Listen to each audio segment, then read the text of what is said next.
എല്ലാവർക്കും പുതിയൊരു വീഡിയോയിലേക്ക് സ്വാഗതം. ഇന്നത്തെ ഈ വീഡിയോയിൽ ഞാൻ അൺബോക്സ് ചെയ്യുന്നത് ഷോമിയുടെ ഏറ്റവും പുതിയ ഫ്ലാഗ്ഷിപ്പ് ഡിവൈസായ ഷോമി റെഡ്മി നോട്ട് 5 പ്രോ ആണ്. വളരെയേറെ ബുദ്ധിമുട്ടിയാണ് അൺബോക്സിങ്ങിനായിട്ട് ഒരു യൂണിറ്റ് നമ്മുടെ കയ്യിൽ കിട്ടിയത് തന്നെ. ഇതിപ്പോൾ ഫ്ലിപ്കാർട്ടിൽ നിന്നും പർച്ചേസ് ചെയ്ത ഫോണാണ് എൻ്റെ കയ്യിലുള്ളത്. വീഡിയോ ചെയ്യാൻ കുറച്ച് ലേറ്റ് ആയെങ്കിലും ഈ വീഡിയോ നിങ്ങൾക്ക് ഇഷ്ടപ്പെടുമെന്ന് വിചാരിക്കുന്നു. അപ്പോൾ നമുക്ക് വീഡിയോയിലേക്ക് കിടക്കാം. ഈ ഫോണിപ്പോൾ black, blue, gold, rose gold 4 colour വേരിയൻറ്റിലാണ് അവൈലബിൾ ആയിട്ടുള്ളത്. നമ്മുടെ കയ്യിലുള്ളത് ബ്ലാക്ക് കളർ ഫോണാണ്. 2 വേരിയൻറ്റുകളായിട്ട് ലോഞ്ച് ചെയ്തിട്ടുള്ള റെഡ്മി നോട്ട് 5 പ്രോ ഫ്ലാഷ് സെയിലിലൂടെ മാത്രമാണ് പർച്ചേസ് ചെയ്യാൻ സാധിക്കുന്നത്.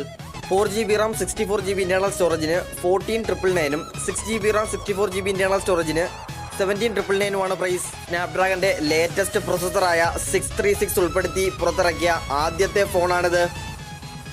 MI A2 ശേഷം പുറത്തിറങ്ങുന്ന രണ്ടാമത്തെ ഡ്യുവൽ ക്യാം സീരീസിൽപ്പെട്ട ഫോണാണിത്. ബോക്സ് നമുക്കൊന്ന് ഓപ്പൺ ആക്കി നോക്കാം.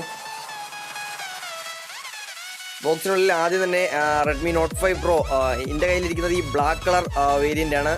റെഡ്മി നോട്ട് 4 ആയിട്ട് കമ്പയർ ചെയ്യുകയാണെങ്കിൽ കുറച്ച് മാസീവും ഹെവി ആയിട്ട് നമുക്ക് ഫീൽ ചെയ്യും. പിന്നെ വരുന്നത് ഒരു വാറണ്ടി ഇൻഫർമേഷൻ കാർഡും ഒരു ലെറ്റ് സ്റ്റാർട്ട് ഗൈഡും കൂടെയാണ്. പിന്നെ വരുന്നത് ഷോമി എന്നെ ഉൾപ്പെടുത്തിയ ഒരു സിലിക്കൺ കേസ് കൂടിയാണ്.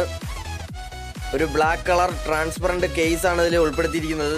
പിന്നെ വരുന്നത് ഒരു മൈക്രോ USB കേബിളും ഒരു ചാർജർ 5 വോൾട്ട് 2 ആംപിയറിൻ്റെ ഒരു ചാർജർ കൂടിയാണ് വരുന്നത്. ബിൽഡ് ക്വാളിറ്റി നോക്കുകയാണെങ്കിൽ ലെഫ്റ്റ് സൈഡിൽ സിം ട്രേ ആണ് വരുന്നത്. ഹൈബ്രിഡ് സിം സ്ലോട്ടുകളാണ് ഇതിൽ നൽകിയിട്ടുള്ളത്.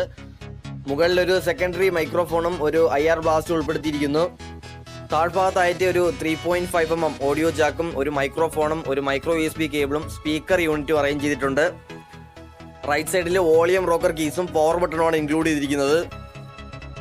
ബാക്ക് സൈഡിൽ 12+5 ഡ്യുവൽ ക്യാമും LED ഫ്ലാഷ് ലൈറ്റും ഫിംഗർ പ്രിന്റ് സെൻസറും മീ ലോഗോയും അറ്റാച്ച് ചെയ്തിരിക്കുന്നു. ഫോണിന്ന് ബൂട്ട് ചെയ്ത് നോക്കാം. സോഫ്റ്റ്വെയറിനെ പറ്റി പറയുകയാണെങ്കിൽ MIUI 9.5ൻ്റെ ഹെൽപ്പോട് കൂടി ആൻഡ്രോയിഡ് വെർഷൻ 7.1.1 നൊഗട്ടിലാണ് ഈ ഫോൺ പ്രവർത്തിക്കുന്നത്. CPU വന്നിട്ടുള്ളത് 1.8 GHz ഒക്ടാ-കോർ പ്രൊസസ്സറാണ്. പ്രൊസസ്സർ വരുന്നത് സ്നാപ്ഡ്രാഗന്റെ ലേറ്റസ്റ്റ് പ്രൊസസ്സറായ 636 ആണ്. ബാറ്ററി വരുന്നത് 4000 mAh ലിഥിയമായ നോൺ റിമൂവബിൾ ബാറ്ററിയാണ്.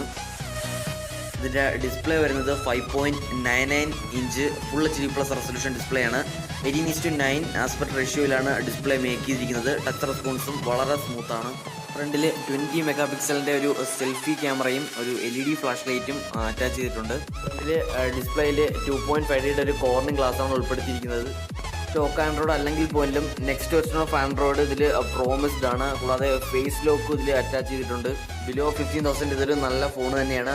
പർച്ചേസ് ചെയ്യുന്നുള്ളവർക്ക് ഡിസ്ക്രിപ്ഷനിൽ ഞാൻ ലിങ്ക് കൊടുക്കുന്നുണ്ട്. അവിടെ നിങ്ങൾക്ക് പർച്ചേസ് ചെയ്യാൻ സാധിക്കുന്നതാണ്.